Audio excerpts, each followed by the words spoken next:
Well, hello, race fans. Rob Howden here, the voice of the Road to Indy. Thank you so much for tuning in to another edition of the Road to Indy Insider Live.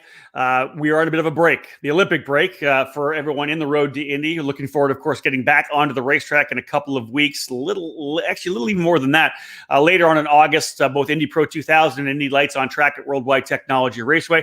Drivers in USF2000 having to wait for the triple header at New Jersey Motorsports Park on the final weekend of August. Looking forward to that, of course. But again, everybody kind of pressing the reset button. Mid-Ohio was the last event. Those having big weekends there. Obviously excited. Want to maybe keep that rolling. Guys like Kiko Porto and Michael D'Orlando both having great weekends at Mid-Ohio, as many of the other drivers did. It was a fantastic weekend running with the IndyCar Series again. But again, looking forward to Gateway Worldwide Technology Raceway. But today's show is one of the great stories, I think, in USF 2000. Has been for the last year and into this year here as well, because it's a smaller team, family-run team. If you're in the paddock, one of the great things to do about the Road to Indy, right? Come into the paddock, you really get a chance to meet the future stars of the NTT IndyCar Series. The drivers are always so accessible. They're not hidden in the back. They're always out front talking to people. You see the big, huge haulers, and then down one end, you normally see this 24 or 28-foot trailer, and it's Michael Myers Racing out of Indianapolis, Indiana. They ran, we'll talk more about the story when I bring him on here momentarily and how he came through from ATV racing into open wheel racing. But it's just a great story because here they are, this one-car team. It's Michael and his dad going to work and battling up against all these juggernaut teams that have been around for many, many years. Tremendous story coming off a great weekend at Mid-Ohio. Earned my drive of the race in race number 3. Started 22nd, worked his way up to 12th. Super strong opening couple of laps in that race. And he'll tell you why, because it's kind of a cool little backstory on really how things changed and how his career is developing. I do apologize for the glare in my glasses. I see it every time we do this, but if I take my glasses off, I can't see a thing. So I gotta have that. I'll figure it out sooner or later. Let's bring Michael in here right now. There he is, Michael Myers. Thank you so much for joining us, bud. Hey, Rob. Thanks for having me on here. I appreciate it. Yeah, again, one of the awesome stories, like I said, and I've had you on the show before. We did the preview show for the IMS Road Course event on Labor Day last week, and of course, everything changed around because of COVID with our schedule. That event was on Labor Day weekend. But one of the things, obviously, is your story, your backstory. We'll talk more about this year, but let's just begin first and foremost. How did you get into the open wheel world? Because really, you were an ATV guy. You're an off-road ATV, like essentially a national enduro racer, right? Yeah, exactly. We did 2-hour hare scrambles. I actually started when I was 8 or 11. I don't remember at this point, but right. I did it for a while. It was my love and passion. My dad got me into it, actually. I had a 4-wheeler since I was like 4 years old, I think, just riding around the property. We have a decent amount of land out here in Indiana, and I always just did it for fun, playing around on the weekends. And then I got kind of bored of traditional sports and said I wanted to do something different. My dad found a local race, and we took my quad out there, did it, and I fell in love. I actually totaled my first ATV in my first race, completely destroyed the quad, and it was a rough start to my racing career. I guess, but yeah, not the best way to kick it off. But I wasn't hurt. Literally on the ride back home, there was a local fair race going on or something, and I asked my dad, "Hey, can we do this?" And he looked at me and was like, "No, your quad's totaled. We got to buy a new one." Now, listen, over those years, though, you had the very first wreck, but man, you settled in and got to the point where you were a front running rider, right? Yeah, exactly. We were chasing national championships, and in 2016, that's what I was going for. Overall national championship. It's class-based, kind of like IMSA. You have your multiple classes of drivers. Yep. There's between usually 80 to 120 drivers on track at the same time, just between all the classes. There's a lot of drivers on track, and we were chasing the overall national championship in 2016, and I think it was the third race into the season, something like that. I don't remember exactly, but I suffered a broken femur. I hit a kicker wrong, which is a bump in the track. Some motocross guys will understand that. Yeah. And it kind of got me sideways all over the place, and I ended up going into a tree. My knee caught the handlebar on the ATV and just ripped it, or I don't know exactly, but it was not good. No, I guess not. Yeah, it got my femur bone and my growth plate in my right leg. So how long were you on the bench then at that point? Oh, Honestly, I think it was only 4 months. Wow. I healed up way quicker than they expected, and I was very thankful for that. I was Did literally did you couch get bound for that whole time. did you get back on the quad after that, or was that when Yeah. the change was, hey man, I want to try something different? So during that time, I kind of had a lot of time to myself. I got on YouTube, started watching videos. Um, I opened my eyes up to a few more sports options, and Yeah, obviously, I never was really drawn towards motorsports until that time period. I was just laying there. I always knew of it. I didn't really understand much about it, even though it was racing. I was an off road guy, but interesting. I developed a little bit of interest for it during that time, but once I got healed back up, I hopped back on the quad for another year and a half, 2 years. I just lost my passion for it. I wasn't Okay. competitive anymore. Um, every time I went back out, I was just riding. It was still fun. Don't get me wrong, but I didn't have that drive that I did before. Yeah, the I think fire. yeah, exactly. Yeah, And I think from the wreck, it mentally affected me pretty decently because I can understand I that. it's a bad wreck. It was not good at all. Um, and it just messed with me. And I know my parents saw that, but we still continued pushing forward, hoping that spark would fire up again, and it never did. And one day I walked upstairs and was like, "Hey, I want to do something different." And we originally looked at karting a little bit, but I was too old at the time. I remember years ago, so I was 16, 17ish. I My dad was like, let's look at some other options. I hopped on a simulator just to try and get my bearings on a kind of car, but that was Yeah, the most affordable and safest way to do it. So 100%. Yeah.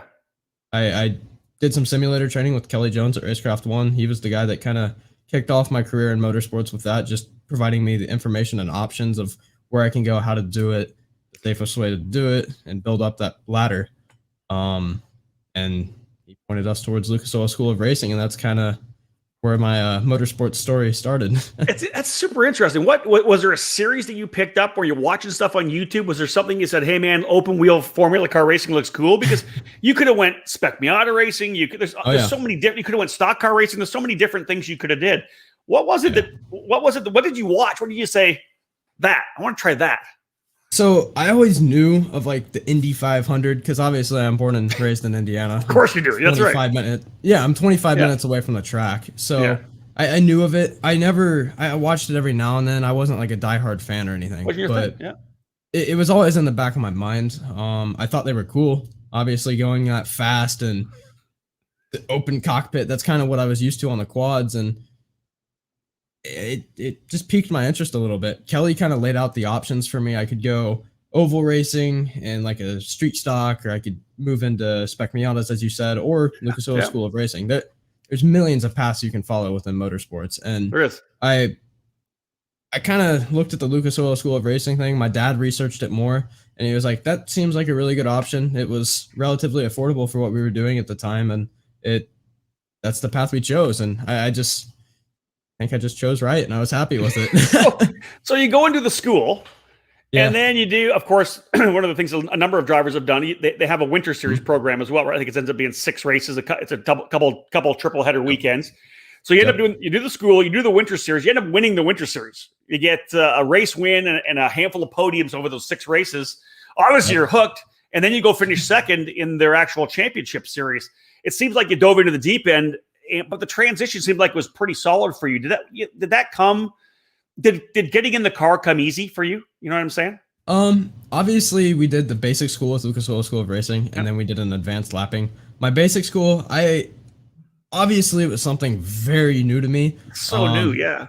I've never driven on asphalt until that point, other than just normal driving on the road, which is Yeah. completely different.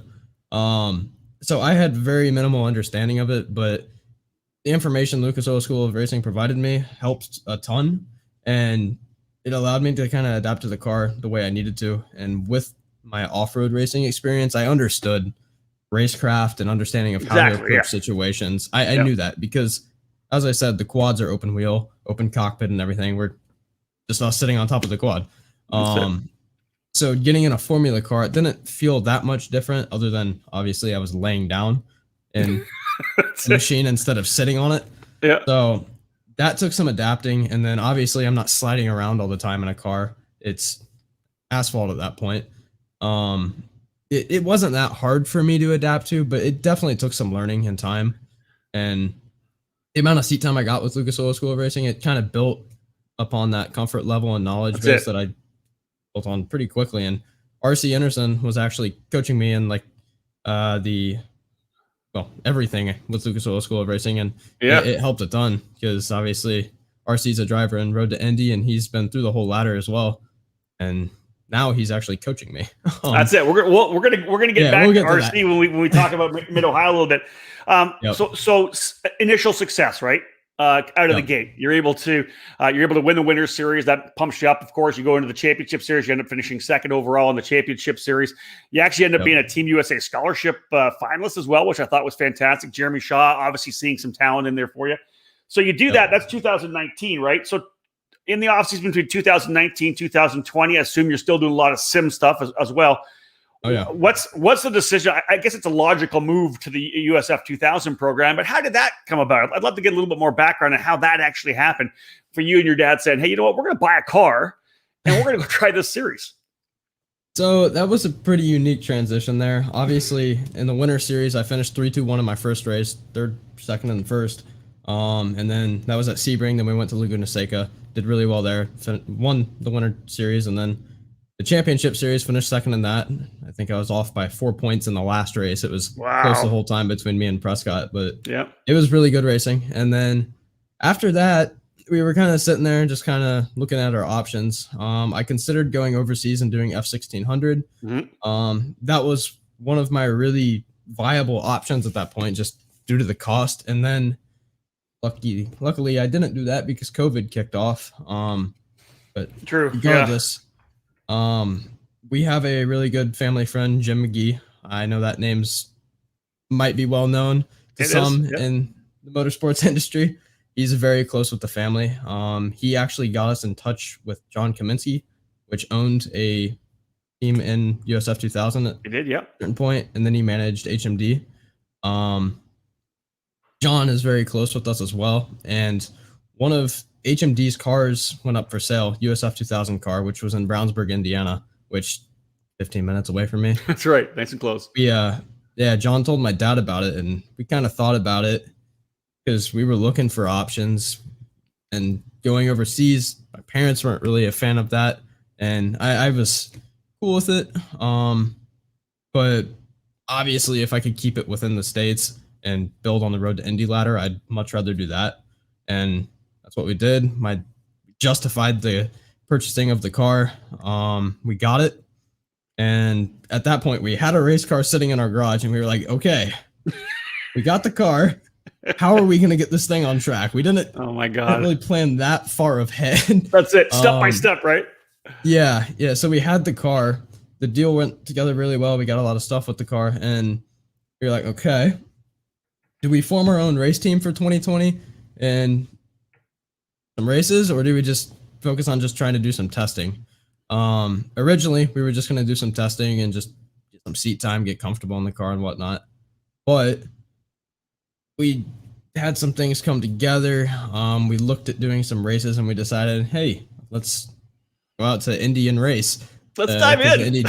Let's just do it. We've always dived into the deep end as much as possible and just built upon that. And that's exactly what we did. The Indy GP came up. We looked around at teams, and Legacy Autosport was really close. I reached out to them, and we pretty much took our car over to them, let them go through it, get it ready to go. And I did 3 events, 8 races last year on the Road to Indy ladder. USF2000, and that was all with Legacy Autosport. And listen, and being brand new like you were, a couple of 15th place finishes. I think were your best finishes. St. Petersburg, which is awesome. A track that I always worry about with rookie drivers. Just get through the weekend, stay out of trouble, and you get that experience. You were 15th there, 15th at Mid Ohio as well.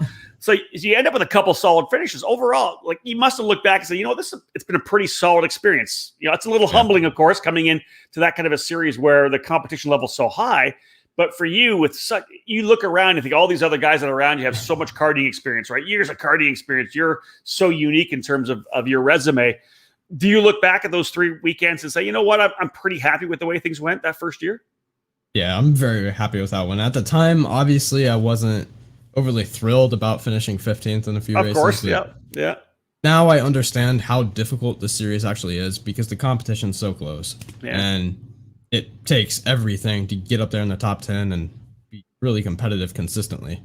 That's seen throughout many teams. But it's very humbling, as you said. Coming from the off-road stuff, I did very well in that. Yeah. And you're used to be winning. I know. I get it. Yeah, exactly. Lucas, we were doing really well as well. And coming in and finishing out of the top 10 was like, ugh, what's going on? What's happening? Yeah. But as you said, it's very humbling, and I learned a lot. I think that's the best thing we could have done in those 3 events. And we did, I think, 1 series test with it as well. So I got some good seat time in the car. Not as much as I was hoping for, but it was still a pretty good amount. And I got racecraft experience too, because that's one of the bigger things I lacked at the early stage of my motorsports career with this. Because these guys in karting, they know all the maneuvers, they know how to do it. And I dive it into the corner and hope it sticks because off-road stuff. That's what right? I've known. Wow. So I had to learn a lot. Baptism by fire, dude. It is like, holy mackerel. That's crazy. Oh yeah. Exactly. So here's the interesting thing I find, because obviously, you're with the team at Legacy last year. This year, you come and do it yourself. You, as I said at the start of the show here, it's you and your dad. You got a couple of guys that are helping out as well. You got the small trailer, the easy up, the setup pad. You guys are doing your own thing, which I think is amazing, right? And you've been getting some help from people, learning a bit. And we'll talk a bit about that too. But before we jump into that and you doing that, what I thought was really interesting is you do these three weekends, 8 races, and then you become one of the guys that we're watching in our Road to Indy E Series, right? You've obviously embraced the E Series racing, the race sim. It's right behind you. I know it's right there, right? Exactly. And it was interesting because you here you are as this relative rookie, but when it wasn't about car setup or whatever it was, we saw you work your way to the front. You were able to work on a lot of your racecraft in the E Series. Tell me how important that E Series was for you coming into this season. The E Series was amazing for me, honestly. Between just the publicity from it and the racecraft building, it helped me grow as a driver so much, and being able to spend all that time with the other drivers and the Road to Indy ladder was beneficial for me because I got to see how some of the other drivers drive and what they do, how they react, and building upon that, I took that into the real world and was able to apply it because you get to learning the drivers in the series, you get to understand what they do, how they're going to drive, and I could take what I learned in the E Series and apply it in real life, and it was insane. And the publicity from it was insane because my name actually got out there a little bit too. I'm just some random guy that popped in this season, and hey, I'm climbing up the leaderboard a little bit. That's pretty cool. I know. And it was awesome. It was really good, and I think that was one of the biggest things that allowed me to get in the car for this season too. It built my profile and able to work some things out and actually start kicking off my career, all because of the E Series, in my opinion.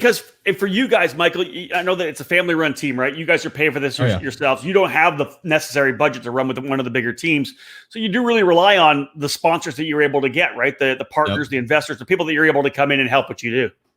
Exactly, and Metalloid Corporation is the biggest supporter of me this season. Next to, my father and Metalloid Corporation are the biggest supporters of my season this year, and I wouldn't be racing without the both of them, obviously. And having them on board allowed us to experiment with the team, running our own team and seeing how kind of the backside of motorsports functions, because there's a lot of aspects to it.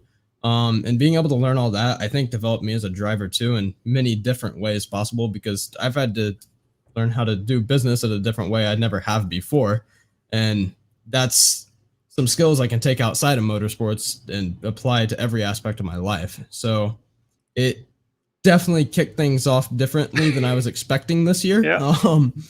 But honestly, I wouldn't trade it for a thing. And now we're almost done every single event this season, missing Barber. But blows my mind how crazy this has progressed. But I know it's so well. fat, dude. Like as you talk about it, as we talk about it, the amount that you've done and you've packed into this COVID, half a COVID year, because literally we didn't start until July, and right. So what you've done essentially in the last year, right? Because it's really been a year since we kind of got going. and then another aspect that makes you so unique in what we're talking about here. Every other driver, they do this, and yeah, some of them are searching for sponsorship, but they're not having to do what you do on the ground. It's you and your dad, right? You essentially were the team manager as well. Your dad's running the shop, right? You guys have a garage, you guys have a company, a business that he runs. So for the first part of the season up to Mid-Ohio, we'll get to that. You really were running the back end too. You were ordering stuff, and you were running the team as it was. That is something totally different. Like you said, it's brought you a lot of life experience, I would have to believe. Oh yeah. Definitely being 19 and managing all this is different. I also run my own web development and graphic design business, so that's it's a lot to manage, but I enjoy it and I want to trade it for a thing. And with the motorsports aspect, I'm trying to find funding to fund the program and get in the car. So I've learned a lot from that, how to negotiate deals and talk to people in ways I never have before. Because in the off-road days, I never really had to worry about that. Just because it was a different level. You didn't need as much funding to go. I was going to say not so many consumables, right? Didn't cost as much money, not blowing through tires. No. Same thing, right? No, it's a completely different form of racing. But with this, you need a little bit bigger cash flow, and that's something that I've had to learn or try to learn how to produce. And we've done decent at it this year, and I'm just hoping we can amplify that for next year too. So that's awesome. That's awesome. Let's look at results, because it's a couple of 15 place finishes last year at Indianapolis this year on the road course. You end up getting an 11th place finish. I think that's the best finish you've had so far. Let's talk about Indianapolis. You do it at home, right? You're an Indiana boy. You're living just outside Indianapolis. How important was that to almost break into the top 10? I know you wanted the top 10, but an 11th place finish in this field is pretty stellar. So that was actually our second event as Michael Myers Racing, our own independent team. So coming into Indy and finishing 11th felt like a win to me. Of course, because I knew how hard the series was, and from my experience last year finishing, I think, a best of 15th, working my way up to 11th as a tiny team with no information, it was definitely a very, very happy moment in my career, and I'll never forget that. The race before that was St. Pete, I believe. That was our first event as Michael Myers Racing, and we didn't even have an engineer there. It was literally me, my dad, and a mechanic. So that was an interesting one right there. Yeah, I can imagine. We came out of the trailer swinging pretty hard there, and then obviously as the weekend progressed, we fell down because we couldn't keep the car where it needed to be from an engineering standpoint. But having an engineer at the Indy Grand Prix, we saw me just building upon everything that I've been learning, and we took the information and applied it to the car, and it was the last lap of the final race where I set my fastest lap time. So nice. I love it. We were just building, and I think that's what we've done all season. Agreed. I'm very happy with it. So let's go to Mid-Ohio, because this is where the thing changes. You and I talked before the show, and you actually gave me some more information. I'm super impressed of what you've done being 19 years of age, as you said, team manager, but you stepped away from the team manager role because I'll say this, if it's okay. When you're the team manager, you know how much things cost when you break something, right? When you rip a front corner off, you know how much it costs. It's not good when the driver knows how much everything costs, because the minute you're thinking cash, like I can't wreck because it's going to cost this much money, you're going to make a mistake. Number one, you could make a mistake. Number two, you're not going to take an opportunity. If it comes to you, the opening, you're not going to dive for it. And we know what that's all about. If you don't take the opening, you're not a race car driver. You got to go for it, right? So Mid-Ohio, let's talk about this, because this is where we're kind of, all this has gone to Mid-Ohio. What I think is your best weekend as a young driver so far. You step away, your dad takes that over, says, hey, listen, you can just be a driver like everybody else in the paddock, right? Not worrying about money. You get to be a driver. And then you bring essentially your first ever racing coach, R.C. Enerson, comes back to coach you actually at Mid-Ohio. You went to the track with him. You spent more time with him. Talk about the mindset change when you're not the team manager. You're only Michael Myers, the racer. Yeah, so it definitely relieves a lot of stress and everything on your plate, because you get to focus on driving and just being aggressive and doing what you need to do to get up there in the top 10. That's That's my only goal right now. Get up there in the top 10 and fight. That's Yeah. all I care about right now, and just pushing forward and getting up there. We were close, but having RC by our side has been one of the biggest helps so far. Because he's been through this. They ran their own team, him and Neil, his father. Yep. They've done what we're doing essentially. So having his experience with me and the way we're doing it is insane for us. That's amazing. He gets to put his input where he needs it, and we get to learn from him. And especially having my first driver coach ever being my driver coach again is very unique, and I don't think many drivers can say they've done that before. Right. But the weekend of the Mid-Ohio race, RC kind of helped me rewire my brain a little bit, because moving out of the kind of team manager role, I got to focus on a lot more of just driving and what I'm doing, how I'm doing it. I need to do this better and just keep improving on that. And you could see in my results throughout all the races at Mid-Ohio, I just kind of snowball effect. I kept doing better. 100%. Obviously, that last race, we had a big breakthrough there. That is by far one of my best races I've ever had, even compared to some of my wins. That felt really, really good, just because I got to be aggressive. I got to drive how I'm supposed to drive, how I know I can drive, and That's it. I got to have the big breakthrough there. We passed Yeah, a lot of people that race. Number one, a monster start, right? And you weren't like backing up. You were aggressive. You were going for passes, right? You made passes, and then you get yourself into a battle with Yuvan Sundaramurthy, who's a third-year driver in the series, right? With a karting background, F1600, the amount of experience he's had. Of course, he was a point leader at one point, a race winner this year. You're battling with Yuvan. You know, it was that step forward, but you kind of ladder up, right? Where you're here, and then you go up to here, and then you never fall back down. You could fall a bit, but you've already laddered up here where you're next, you ladder up to the next step. I have to think that it's probably nice to have this break in the action. I know you were able to take some time off, but I would expect you probably would have liked to have been right back in the car the next weekend, right? To build off the momentum that you had from that race. Right. Yeah, I would have loved that. Just keep building on that and just keep knocking down those barriers. So let's talk about the next race. Obviously, it's not until the end of August, so quite a ways away. I'm sure you'll be on the sim a ton before then. But New Jersey Motorsports Park, what do you think about that weekend coming up? So that's actually where I secured my first win ever with Lucas Oil School of Racing. So I love the track. I had fun there. I finished, I think, first, third, and first there with Lucas Oil School of Racing in the 3 races we had there. So I've had a really good weekend there before, and I'm hoping to duplicate that in a few weeks at this point. So that's awesome. Yeah, it's essentially a month away. So yeah, exactly. Crazy. I'm super excited for that, and I think we have all the tools we need to make something big happen. So I have high expectations for myself. I know we can do it, and seeing that last race at Mid-Ohio, I know we can do it at this point. Yeah. I like the way the schedule sets up for you right now, right? It sets up nicely. You go to a track that you've had success on, you're comfortable with in New Jersey, and then a couple weeks later, or a month and a half later, at the end of first week of October, we get to go back to Mid-Ohio. So that, again, going to be a great way to end the season. And then I know you guys are lined up to come back to USF2000 for the third year. Really, it'll be your first full year, because you didn't do a full year in 2020. You missed Barber this year. So you get a chance to come back next year and then see where you go from there, and potentially go up to Indy Pro 2000, whatever it may be. But the concept is to go to USF2000 for one more year next year, correct? Exactly. That's the plan. And as long as funding's there, we'll be there.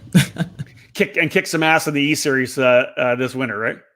Oh, heck yeah. I'm looking forward to that. I love that. Hey, listen, I know that we talked a little bit about it, but for you to be able to do this, we know that you guys don't have the funding able to just go write a check to one of the major teams. You've got some sponsors that have come on board. Tell me about everybody that helps you out. I want to give you the opportunity and the platform right now. Who is it that allows Michael Myers to go racing? Yeah, Metalloid, obviously one of the biggest contributors this year.